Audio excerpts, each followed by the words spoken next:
everybody, and welcome to the Now What Next Steps podcast here at Malibu Pacific Church. Hey, if you haven't listened to this past week's sermon yet, I would say press pause and go listen to that now so that this podcast makes a little more sense. But I'm not going to tell you how to live your life, so keep listening. All right, everybody, we got Pastor Andy here. Hey, everybody. Yeah. Hope you're doing well today. Absolutely. Or whenever you're listening to this. Whenever you're listening to this, at any time, in time and space. And it's me, Joel. And we are in All the Feels session number 2. That's right. All right. You're 2/3 done with all the feels, and then you never have to feel the feels You don't again. have to feel anything ever again. These are all the feelings. It's just 3. all of it. I love it. Well, Andy, with your sermon yesterday and talking about fear, there's so many people in the room. And I felt like everybody was on the bus, to be really honest. It was great. Yeah. Yeah, it was great having a lot of the Pepperdine students back and a lot of visitors as well. It was a both and here. Yeah. So it was really good. Yeah, people were there. I think it's the one feeling. I think at the beginning of the sermon, I should have asked people to raise their hands. I'm assuming everybody has one fear in the room. Raise your hand. If you don't, you're probably not alive or not breathing or I don't know. A liar. Or a liar. So come on. But yeah, we all have one. Truth. Exactly. So we're talking about fear, which is real and it's part of life. Yeah. So if everybody walked away from your sermon and there was just one bottom line, what would that have been, or your hope? Yeah, put your fear or faith in someone rather than put your fear in something. We have a tendency to look at the circumstances, not in the one who can fix the circumstances. And as long the bottom line, control is a myth. And for us to think that we can actually be in control of something is a complete lie and myth. And just the moment you and we were born, we were not in control. What? At that moment, it was over. Yeah. I was in control. No, we are not in control. So bottom line, I mean, fear is what drives many of our decisions, and really, how do we transfer our fear to have a greater fear on God rather than fear on someone, rather than fear on something? Awesome. Well, my question was, because you shared a little bit about your biggest fear, but what's like a random fear that you've had? I was thinking about that yesterday, like just something that doesn't. It's like I don't know why. Like you could say spiders, you could say whatever, but like something you're like I don't know. I'll go first if you want to keep thinking. Yeah. All right. Yeah. Mine is to be, and Shannon, my wife, makes fun of me for this, getting arrested for something I didn't do. Like all of a sudden my fingerprints were somewhere they shouldn't have been, and then I go to jail for, my entire life. I got framed. Shawshank Redemption, like I don't know where it comes from, but Shannon just makes fun of me for that because it's like this just random thing of like, oh my gosh, that's so scary to me. So I don't know. That's mine. Well, I mean, I go in many different areas. One is that fear that you have. Have you ever had that dream where you're running around naked and you're like, where's my clothes? Where's my clothes? Everybody has that fear. Anyway, it wakes you up in the middle of the night like, oh, that was a dream. But it's a fear.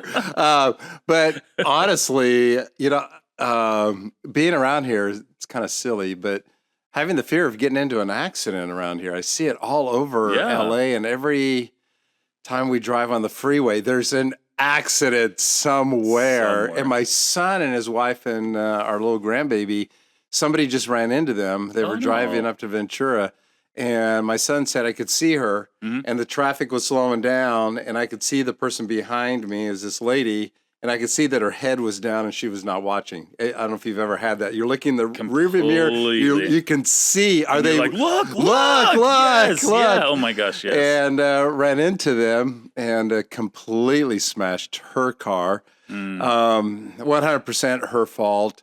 But I just had this fear of getting into an accident. I don't know why. I don't want my insurance to go up. That's the other fear. That's the fear is the insurance going up. I don't want my insurance to go up. Absolutely. Yeah, I kind of have that fear here too. I feel like since COVID, and this is a little tangent, I feel like everybody's become like a worse driver. Like, I don't know. Horrible. Right? No. Right? Horrible. Like all of a sudden it just feels like people are going faster, stupider. Yeah. Like, I don't Cutting know across 3 lanes, making a U-turn, double line on PCH. I'm seeing it more and more. No, Saturday night, Friday or Saturday night. Now you got me going. No, seriously. No, it's just, I hate to have to say it. Right here on the corner of our street and where there's a light on Malibu Canyon Road that you turn into Pepperdine. Yeah.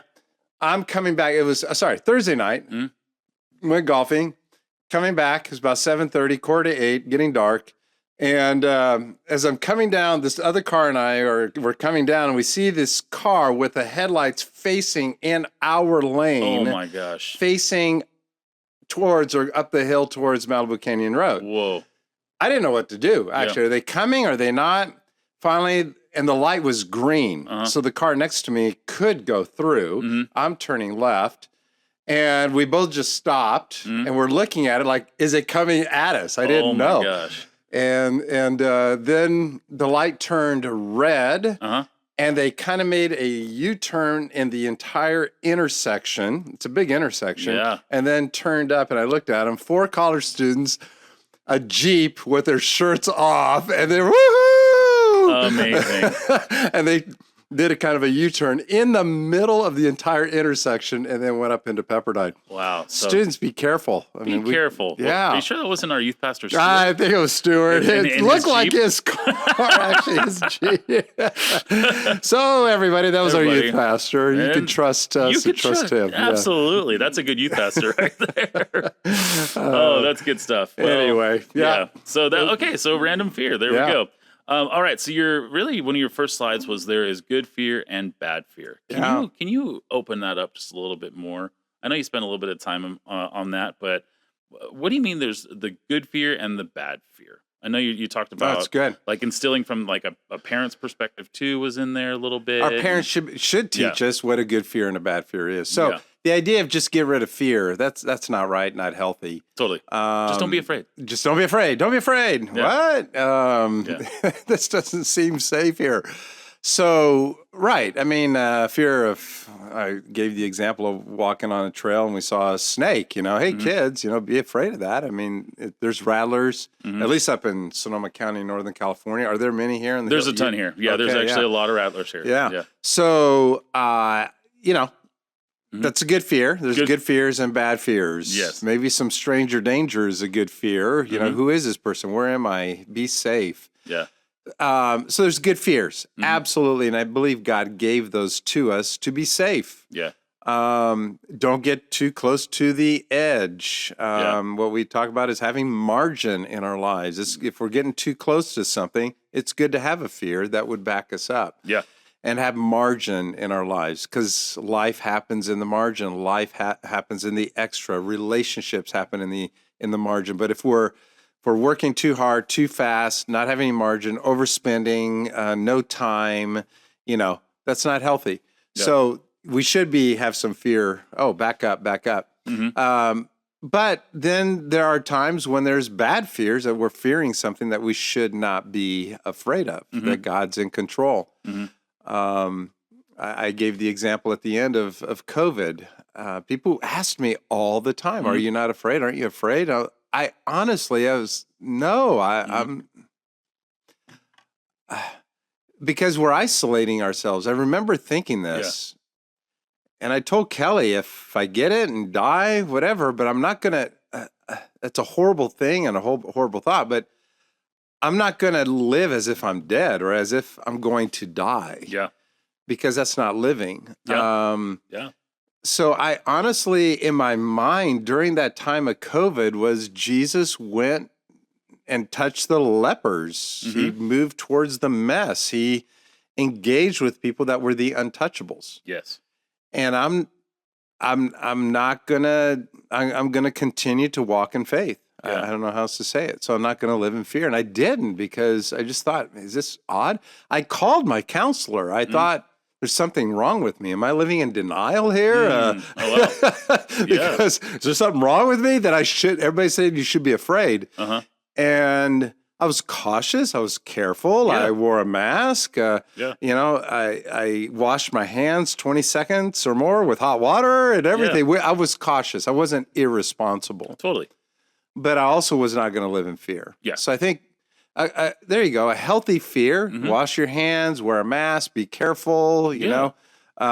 But I can live with the uncertainty, and I'm not sure what's going to happen in the future, but I don't need to live in fear. That's awesome. Yeah. So that was just a situation there that it was a healthy. I think that's a good example. I wish I'd said it on Sunday. Good, we're doing the podcast. Mhm. A healthy fear. Yeah, be careful. Yeah. But don't live in fear, like Totally. it's controlling me. Absolutely. Yeah, it's like Living with that tension. Yeah. living with a certain like a cautiousness, if you will. Like you can have like Be responsible. Exactly. Be careful. Yeah, cautious. It's good. Yeah, I felt the same way during COVID as well, because I had a lot of people that were asking me like, so you're still, living life and still doing that. I'm like, I'm being cautious. I'm doing what has been asked of me to do, from a LA County point or a CDC, like that kind of stuff. Yeah. But I'm also not going to just isolate myself and sit there going, oh my gosh, because I feel like if my kids would have experienced that, they would have had these kind of not good, I don't know, they would have bad fears in them, to be really honest. Yeah. This memory just is in my head and on this image, and it happened. My wife and I, Kelly, we were walking on the street. Mm-hmm.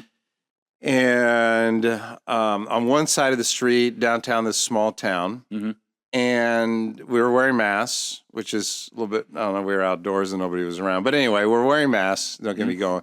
And then on the other side of the street, these people saw us, this little family, a husband, wife, or boyfriend, girlfriend, I don't know, and their child or somebody. It was a child and a man and a woman. Yeah. They literally, I'll never forget this. They literally grabbed their child, 6, 7, 8 years old, and they huddled, and he grabbed his wife and the child, and he surrounded himself around them until we passed them. Oh. And I just remember thinking, what are you teaching this child to be afraid? Yeah. Like, we're across the street. And they're like, we're going to die right now. We're going to die. This is our last moments. This is it. Yeah, we're going to die. Unless they owed your Kelly money or something. Like, no, I'm just kidding. Yeah, maybe. Probably. Yeah, I just thought, I'm not going to live. I remember that was early on. Yeah. And I just remember thinking, I'm not going to live that way. Yeah. And I don't want any child to think that or live that way and live in that kind of fear. Mm-hmm. And because that was unfounded fear. Yeah. I mean, there's no way you're going to get COVID across the street. Yeah. And just what you taught that child. Yeah. I just thought, and to isolate, I thought, I made a vow at that moment. I'm going to move towards people. I'm not going to let them do that, or I'm not going to let them do that to me. Yeah. That's awesome. In that moment. So, that is unfounded, unhealthy fear. Yeah. Yes. You then went into Mark 4, and this is one of those famous scriptures. Oh, everybody knows it. Every Sunday school class. Every Sunday school class. But I felt like you brought a kind of a new perspective to it as well. When you're talking about even the wind, the storm, listen to Jesus, it was just that awesome connection point of even last week's All the Feels, of even, the possessed, the demon knows who Jesus is. Yeah. And so I was like, that was a beautiful bridge the gap moment, because even the wind knows who Jesus is. And then with our fears, and we can't cast those upon Jesus, it just made me feel like, oh, wow, yeah, if like all these things, like the scariest things, the storm of life, a demon, a possessed person knows who Jesus is, they're afraid. That's good. Then why am I still afraid of giving, my, that's good. junk to Jesus, I guess. So. Yeah, I mean, and Jesus asked, where is your faith? And the word there, why are you afraid, actually is translated, if you listen to the sermon, is cowards. Mm-hmm. Why are you such cowards? Where is your faith? Mm-hmm. I mean, where is it? It's a faith issue. Yeah. I thought about, I was running out of time yesterday, but all of these stories really is a faith story. Yeah.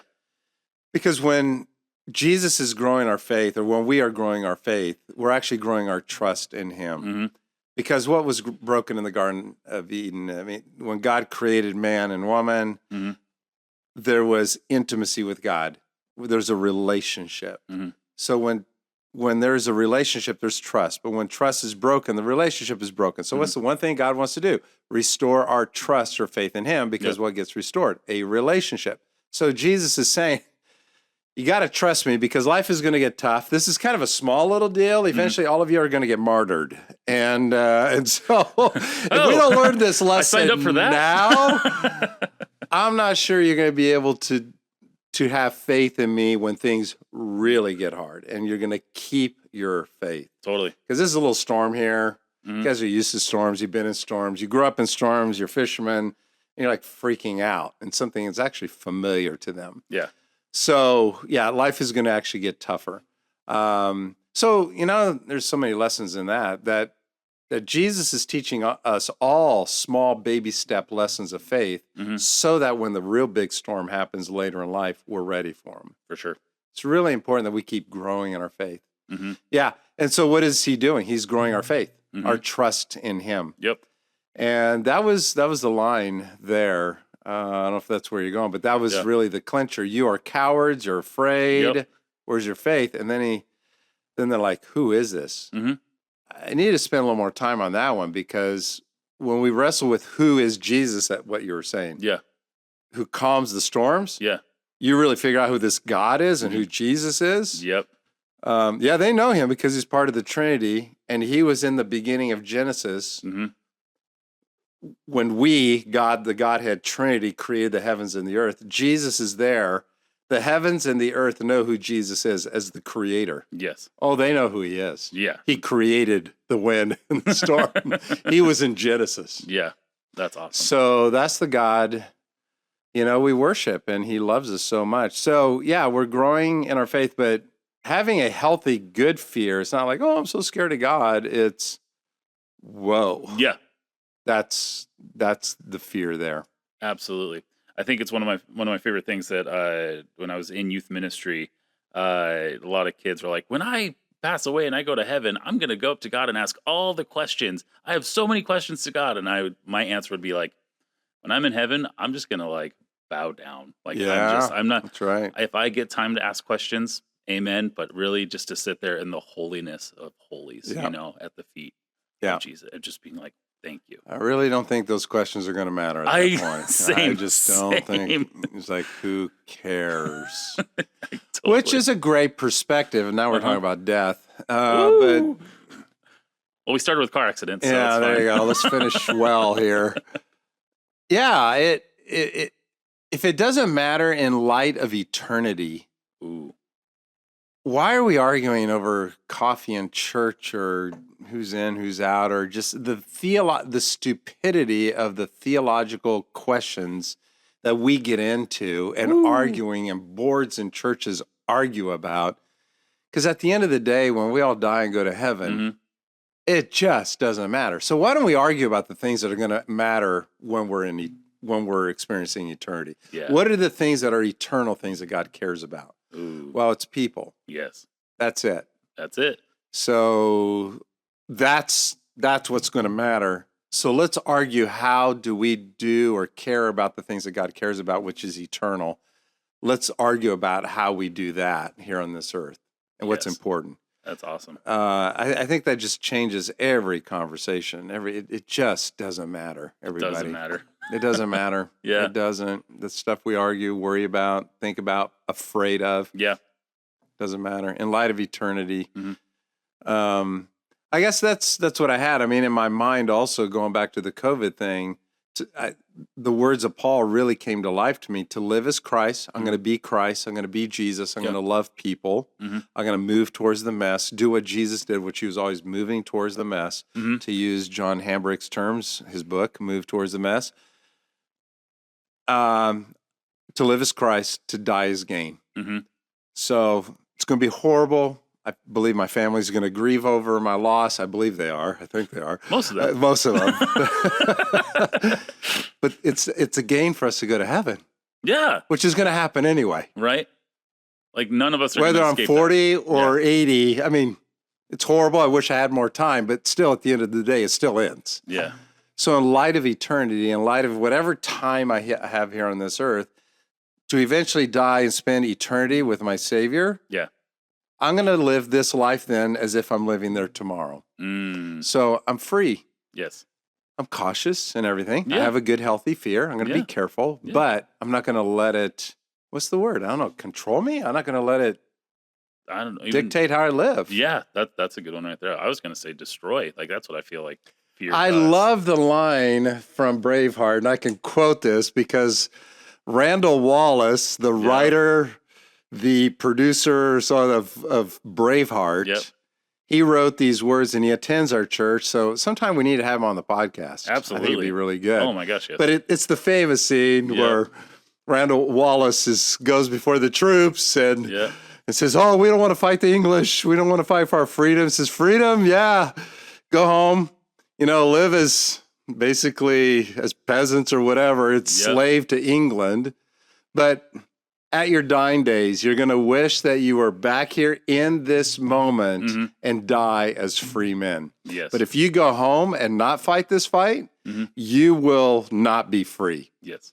And you will be living lives as slaves, wishing you had died today or lived today or fought the battle for freedom today. Yes. It's better to live as free men, free women, than to live a life that you're living, I would say, in fear. That's what they was. They would live a life in fear. Yeah. That's not living. Absolutely. It's controlling you. It's controlling you. Yeah. So I think that's just a great image. Thank you, Randall Wallace, for offering that as a gift, I think, to our Christian culture, but I think there's a Christian theme there. Absolutely. Yeah, to live as Christ, to die as gain, and so live as free people. Don't live in fear. Absolutely. Well, if there's some fears that are going on in your life and you're trying to figure those out, I really highly recommend counseling. I just think it's one of the best things in the world. That's really good. Really Well, that was the beginning I was trying to say. Yeah, you can say more about that. Yeah. Because our fears actually are coming from our memories. Totally. Animals do not have memories. I remember they get trained, but I remember our trainer of our dog said they will forget. They actually lose time. We created created our dog, put in a crate. They're cave animals, and so they feel safe there. Yeah, in their crates, absolutely. So some dog people may argue with me or not agree with it. That's just what the trainer told us. So don't send me an email. But they lose time. So they're trained, but they have very short-term memories. And so anyway, I don't know what the studies are on all of that, but we do have memories. So if we have a bad experience in our childhood, we make vows. So be careful what vows you make in your life, saying, I will never be made to feel that way again. And that vow we make as children drives our relationships and how we live our lives as adults. So what you're saying is good. Go get some counseling and deal with that fear. Because what you also needed, I'm speaking for myself as a 12-year-old boy coming back from Brazil, surviving. What I did to survive as a 12-year-old, changing cultures and getting uprooted from Brazil to the United States, helped me survive. But it's not what I need to do now as an adult anymore. You can stop using those defense mechanisms. You can now, as the adult Andy, can tell the inner child, Andy, I'm here to protect you. We don't need to use those defense mechanisms. They don't need to drive out of that fear that I had. They don't need to drive who we are as adults anymore. You do need a good counselor, I believe. They ask the right questions and help dig that up and say, you know what? That was a good, healthy, it wasn't bad. It was a good, healthy tool that helped you survive that time. But now you don't need to let it drive you as an adult anymore. But if you don't name it, it continues to control you. So a good, healthy counselor will help you name that. Yeah. Absolutely. Yeah. So highly suggest. And find it. Yeah, absolutely. Highly suggest that too. And if you want to have a more conversation about some fears and things like that too, by all means, we are here Monday through Thursday as well, and Sunday, and love to have some conversations. And with that, if you haven't hit the subscribe button yet, hit that subscribe button and make sure you share the sermon with somebody who needs to hear it. and this podcast with somebody who needs to hear it. With that said, we hope you have an amazing week here at Malibu Pacific Church, and we'll see you on site or online this week at 10 a.m. We only get to say that 2 more times, Andy. I know. It's going to be 2 services, everybody, 9:30 and 11. Coming to Looking you forward to it. September 8th, Yep, everybody. September 8th. September Big day. 8th. It's going to be a big day. But also this Sunday, Taco Boo. Taco Boo. We Got to be here. Oh, it's going to be so much fun. Got to be here. Oh, my gosh. All Free you can eat tacos. tacos. We're hosting Tell us who the taco company is. This is like, these people. El Tapatio. They're incredible. Phenomenal. They are really good. Really It's good really tacos. good street tacos. Oh my gosh, yes. And they can feed like 200 people in like 10 minutes. Yeah. Which is it's just the only people that could do that. it really is. It's mind-blowing. It's great. And our whole thing is that since this whole summer we've been talking about being for our neighbor, this is a time to host our neighbors. We are hosting It's good. the city of Malibu, the surrounding cities, here on campus for free tacos to get to know people. We're hosting the Pepperdine students that are back this week. That's right. We're hosting anybody and everybody because that's what we do here at Malibu Pacific Church. We host people who don't know Jesus just yet. So, and people who do. Yeah. and right. everything in between. Yeah. So with that said, everybody have an amazing week, and we'll see you next time for Now What Next Steps podcast. Bye, everyone. Take care.